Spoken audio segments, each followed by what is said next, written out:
This story needs some context to understand the full surrealism I felt.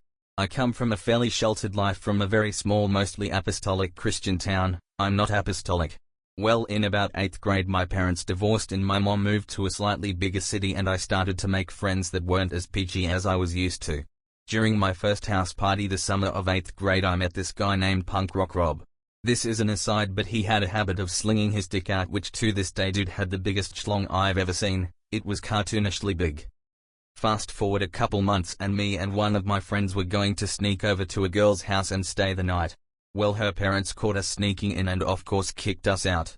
So we're out in the city in winter with nowhere to go. We couldn't call our parents because we did the whole trope of telling them we were staying at the other's house.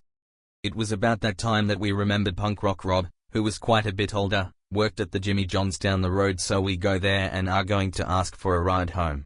Well, he invites us to go to an even bigger city to his friend's house to party.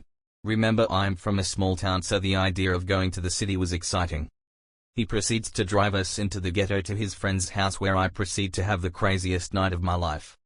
Apparently, unbeknownst to us kids, Punk Rock Rob belongs to a gang of white supremacists.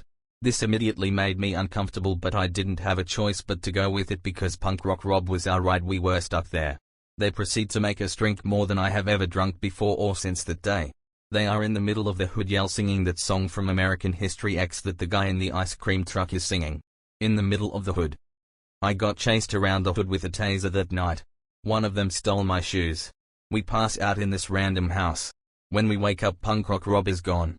So we are in this neo-Nazi stranger's house. No way home.